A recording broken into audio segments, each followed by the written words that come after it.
आज की इस खबर के बाद मध्य प्रदेश की सियासत की गलियारों में खलबली मच जाएगी, क्योंकि मध्य प्रदेश के एक विधायक तिहाड़ जेल जा सकते हैं।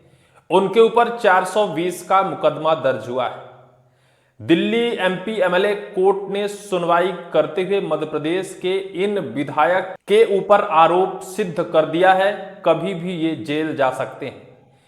ये वो विधायक है जो मध्य प्रदेश बीजेपी के कद्दावर नेता और शिवराज सरकार में रहे गृह मंत्री नरोत्तम मिश्रा को हराकर और विधायक बने थे।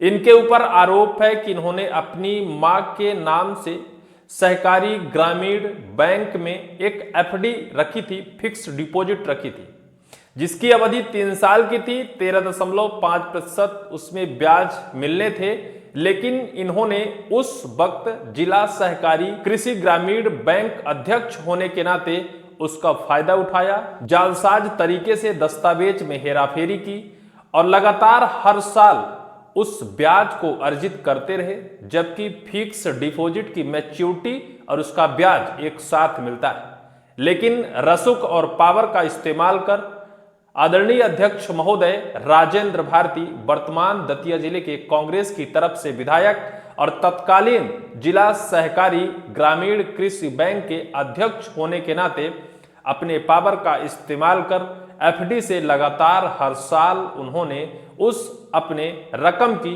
ब्याज की वसूली की। 3 साल के लिए एफडी उन्होंने रखी थी। 1998 में उस एफडी को फिक्स किया। 2001 में एफडी की तारीख पूरी हो गई। 2001 में दस्तावेज में हेरफेर कर उस एफडी की फिर से 3 साल के लिए उसकी अवधि बढ़ा दी और तब भी हर साल उस मैच्योरिटी का ब्याज वो लेते रहे, अपनी उस रकम का हर साल ब्याज वसूलते रहे। जबकि फिक्स डिपॉजिट का नियम है कि मैच्योरिटी प्लस ब्याज एक साथ अंत में ही मिलता है, लेकिन अध्यक्ष थे ये खुद उस बैंक के, इस वजह से इन्होंने अपने पावर का गलत इस्तेमाल किया और लगातार बैंक के साथ धोखाधड़ी करते रहे। 2004 में फिर से इसकी अवधि पूरी हो गई तो फिर से राजेंद्र भारती, वर्तमान दतिया जिले के एमएलए, ने उस अपने फिक्स डिपॉजिट की रकम को 10 सालों के लिए फिर से बढ़वा दिया और फिर उसमें लगातार उससे निकलने वाली ब्याज को आहरित करते रहे। लेकिन इससे पहले 2003 में इसका खुलासा हो गया। बैंक कर्मियों द्वारा इसको लेकर शिकायत दर्ज कराई गई और शिकायत के दौरान उसकी सुनवाई हुई। जिला न्यायिक मजिस्ट्रेट और उपभोक्ता फोरम में इसकी सुनवाई हुई और बकायदा आरोप सिद्ध हुए। इनके ऊपर मुकदमा भी दर्ज किया गया और अग्रिम कार्यवाही के लिए पुलिस को अग्रिम जांच के आदेश दिए गए। इनके खिलाफ मुकदमा दर्ज हुए थे 420, 467, 468, 471, 409 और 120 के बी। यह मामला दर्ज कर पुलिस को केस सौंपकर अग्रिम आदेश दिया गया था और जांच के आदेश दिए गए थे। इसके बाद राजेंद्र भारती ने इस पूरे मामले को हाई कोर्ट से लेकर सुप्रीम कोर्ट तक खींचा था। इन्हें विश्वास नहीं था। इन्होंने कहा था कि हमारे खिलाफ आदेश हो सकते हैं। इन्होंने पहले इस याचिका को हाई कोर्ट में दायर की। हाई कोर्ट में इन्हें राहत नहीं मिली तो फिर इस पूरे मामले को लेकर सुप्रीम कोर्ट पहुंचे। सुप्रीम कोर्ट से भी जब इन्हें राहत नहीं मिली तो इस पूरे केस को सुप्रीम कोर्ट से MP MLA court Delhi transfer किया गया और फिर आज सुनवाई करते हुए एमपी एमएलए कोर्ट दिल्ली ने इनके खिलाफ आदेश जारी किया है। 420 का मुकदमा दर्ज हुआ है। ये जेल जा सकते हैं, इनकी गिरफ्तारी हो सकती है और ये तिहाड़ जेल जा सकते हैं बहुत जल्द। खबर आपको मैं दिखाता हूं दैनिक भास्कर की। दतिया विधायक राजेंद्र भारती को जेल। भूमि विकास बैंक घोटाले में दिल्ली एमपी एमएलए कोर्ट ने माना दोषी, फर्जी वाड़े पर एफडी की अवधि बढ़ाई थी। ये आप पूरी खबर समझिए। खबर यह है कि मध्य प्रदेश के दतिया जिले से कांग्रेस की तरफ से विधायक राजेंद्र भारती है।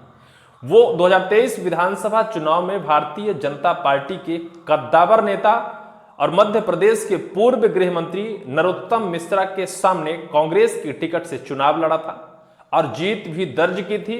उस वक्त भारतीय जनता पार्टी के कद्दावर नेता नरोत्तम मिश्रा को करारी हार का सामना करना पड़ा था। लेकिन अब राजेंद्र भारती एक बार फिर से बड़ी मुश्किल में फंस गए हैं। दरअसल यह पूरा मामला आज से महज 25 साल पुराना है और 25 साल पुराने इस केस को लेकर अब तक सुनवाई हो सकी है। जिला सहकारी कृषि ग्रामीण बैंक दतिया के अध्यक्ष थे, जिनकी मां स्वर्गीय सावित्री देवी के नाम 1998 में 10,50,000 रुपए की एक फिक्स डिपॉजिट की थी 1998 में। और फिर 1999, 2000 और 2001 में इसका जो फिक्स डिपॉजिट नियत तिथि वह पूरी हो गई और जिस एफडी से इन्हें 13.50% ब्याज भी मिल रहे थे। 3 साल की अवधि समाप्त हो गई 2001 में। फिर उन्होंने 2001 में इस अवधि को बढ़ाने के लिए फिर से जाल साज कर दस्तावेजों में हेरफेर किया। ब्याज दरें कम हुई, तब भी राजेंद्र भारती 13.5% ब्याज लेते रहे, क्योंकि उस टाइम पर ये अपने उस सहकारी कृषि ग्रामीण बैंक दतिया के अध्यक्ष थे। इसका फायदा इन्हें भरपूर मिल रहा था। 2004 में फिर से दस्तावेज में छेड़छाड़ कर आरएफडी अवधि 10 साल के लिए और बढ़ा दी, यानी पहले 3 साल के लिए बढ़ाई और फिर 10 साल के लिए, और लगातार उस एफडी से मिलने वाला ब्याज जो 13.5% है, हर साल उस ब्याज को आहरित करते रहे। अध्यक्ष पद का दुरुपयोग कर हर साल ब्याज ग्रहण कर और लगातार उन्होंने दस्तावेज से छेड़छाड़ कर एफडी की अवधि बढ़ाते रहे। इसके खिलाफ इनके ऊपर 2003 में यह पूरा मामला उठा था और इनके खिलाफ बकायदा बैंक प्रबंधन को 2003 में गड़बड़ी मिली थी। उपभोक्ता फोरम और दतिया की मुख्य न्यायिक मजिस्ट्रेट सीजेएम कोर्ट तक पहुंचा था। यह पूरा मामला उपभोक्ता फोरम और मुख्य न्यायिक मजिस्ट्रेट में इसकी सुनवाई हुई थी और फिर इनके खिलाफ धोखाधड़ी, जालसाज, आपराधिक विश्वासघात और साजिश के तहत ये सारे मुकदमे दर्ज किए गए थे और पुलिस को अग्रिम जांच के लिए रिपोर्ट सौंपी गई थी। इसके खिलाफ इन्होंने हाई कोर्ट और सुप्रीम कोर्ट तक दौड़ लगाई। इन्होंने ये भी कहा कि शायद इनके पक्ष में मध्य प्रदेश हाई कोर्ट में सुनवाई नहीं हो पाएगी, क्योंकि ये विपक्ष के नेता हैं। और फिर इन्होंने सुप्रीम कोर्ट तक दौड़ लगाई। सुप्रीम कोर्ट में भी इन्हें राहत नहीं मिली और फिर सुप्रीम कोर्ट ने उस पूरे केस को एमपी एमएलए कोर्ट दिल्ली में ट्रांसफर कर दिया। आज इसकी सुनवाई हुई। सुनवाई करते हुए एमपी एमएलए कोर्ट दिल्ली ने इनके खिलाफ बड़ी कार्यवाही की है। सुनवाई करते हुए धोखाधड़ी का केस इनके ऊपर दर्ज हो गया है। इनके पीछे अब पुलिस लग गई है, इन्हें गिरफ्तार किया जा सकता है।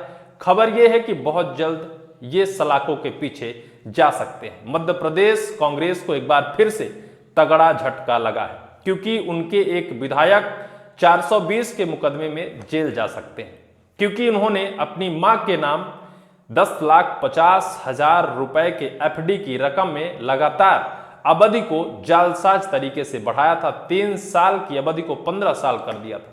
अब उनके खिलाफ मुकदमा दर्ज हो गया है, बहुत जल्द जेल जा सकते हैं। आने वाला वक्त क्या होगा देखना होगा। इस पूरी वीडियो को लेकर आपकी क्या राय होगी, कमेंट सेक्शन पर कमेंट जरूर करिएगा।